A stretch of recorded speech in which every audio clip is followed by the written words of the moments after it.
would you insult him? I'm very confused, guys. This movie's getting very good ratings, and I thought it was absolutely awful. This is the first movie that I've ever fallen asleep for. I fell asleep like 30 minutes in. Yeah, it was bad.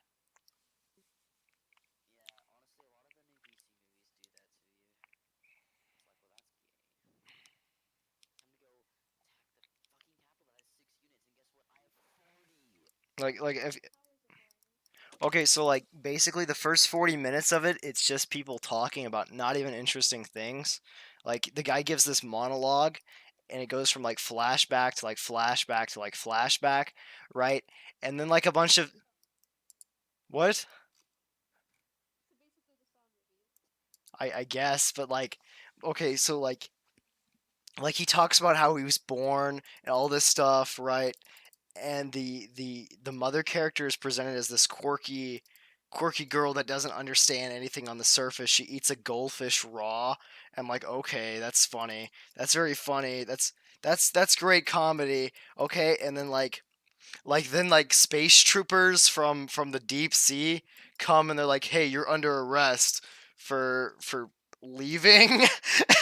And then she's like, "Okay, well, it looks like I got to leave." After she kills all of them, right? She could have left without killing anybody, but she kills like 8 people, and then she's like, "I have to protect you and our son," and then she just leaves. Okay, and then so to add insult to injury here, okay, apparently she didn't even do her job of protecting him because he ends up getting trained by like the prime minister or something, like the guy's trusted advisor, okay, right, to be this epic deep sea hero. But we haven't even gotten into the good like actual plot. This is just all exposition. So the plot starts to pick up. I'd say like Joseph, wasn't it like 20 minutes into the movie? Yeah, it was like 20 minutes into the movie where we see a bunch of Somali pirates with space tech uh, capture a submarine and all the Polish people in it. Like like Somali-based pirates with super space tech. Like these people look like no, they look like Imperium Marines from like the Imperium of Man from Warhammer, right? That's what they look like. Okay, so okay, but like okay, so they take the submarine over, and would you like to know how they take the submarine over? They kill the entire crew with automatic weapons, like live fire ammunition rounds, inside a submarine.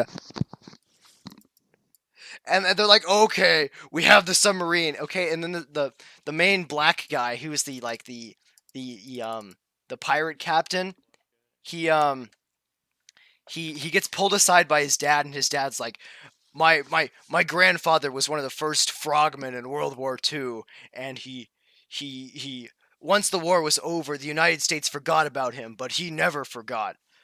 He gave me this when I was around your age, and it's like this wacky, bizarre looking like Atlantean blade, and he's like, okay, this is epic, right? And then conveniently, okay, so conveniently Aquaman shows up. He kills everybody on there except for the guy and his dad. And then they're having this boss fight, and basically the pirate captain gets his butt kicked. Like no surprise there.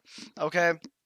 So he gets his butt kicked, and then the dad shows up, and the dad shoots like a grenade at Aquaman, and Aquaman gets like he catches on fire for 2 seconds or so, and then he's just laying on the floor, and they think they won, and he's like, "Oh, I love you, Dad," and then Aquaman gets up and he just says, "Ouch," and then he beats the crap out of the dad. Okay, all right, and then he like they try to stop him from escaping, and the dad gets his legs like crushed by a torpedo.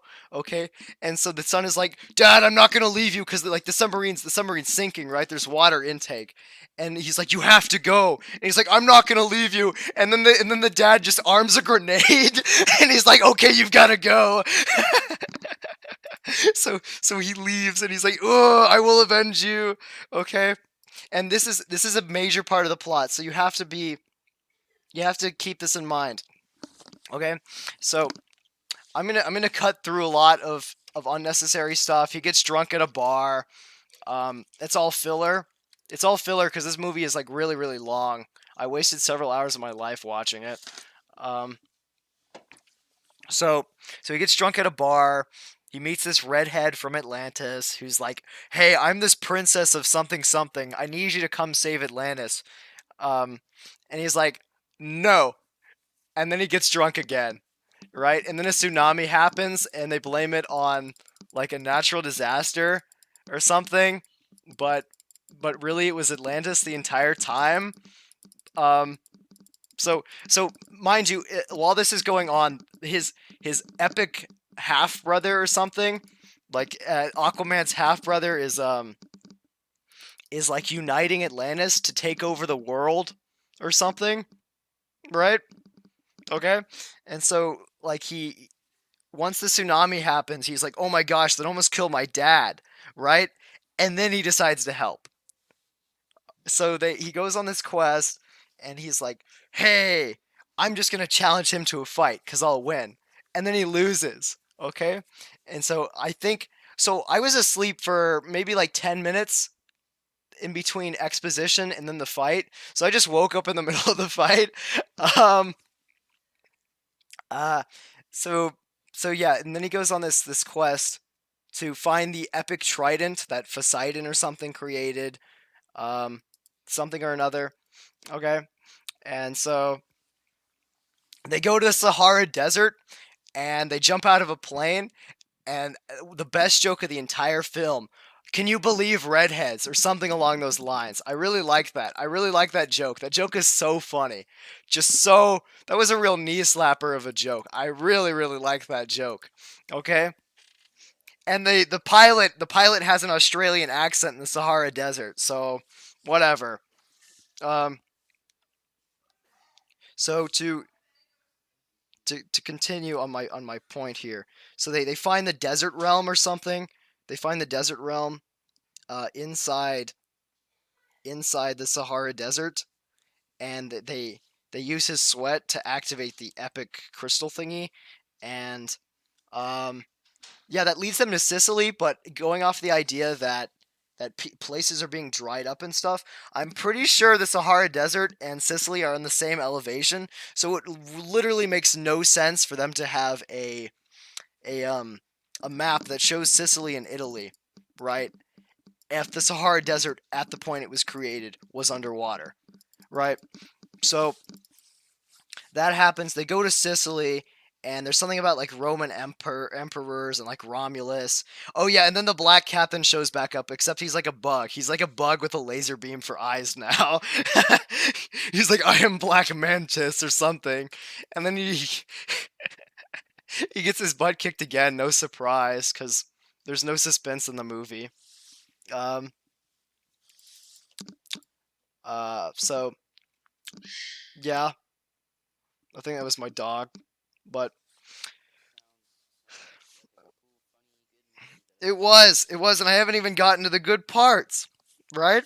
So he presents a moral question to his girlfriend, the princess, the redhead princess, and he's like, I I chose not to save that man, and now I made an enemy, right? And this is like the philosophical question, the moral question that Aquaman has for the entire film, okay? And so once he gets the trident by proving that he literally does not care, he's like, "Oh, I don't care about any of this. I just want to save the people I love." And then the Kraken bootleg is like, "Oh, okay." And then she lets him get the trident, okay? But so like how do you I'm going to ask each of you, okay? How do you think Aquaman copes with this moral dilemma of a question that he's being presented? No, not alcohol. That's earlier in the film. Not meth either.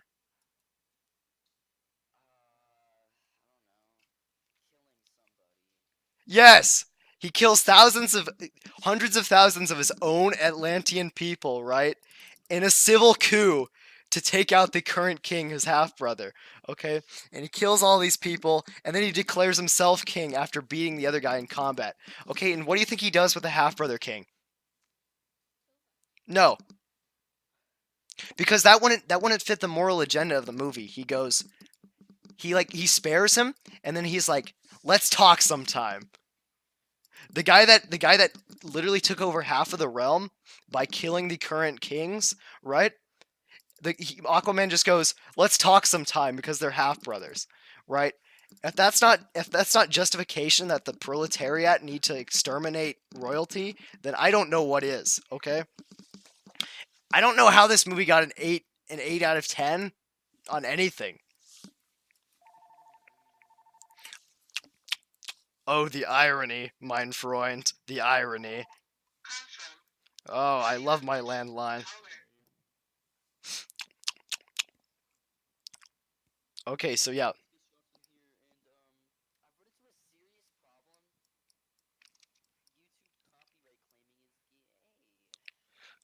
it is.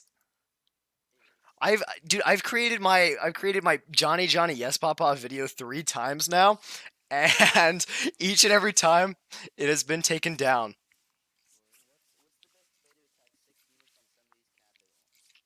Nuke it.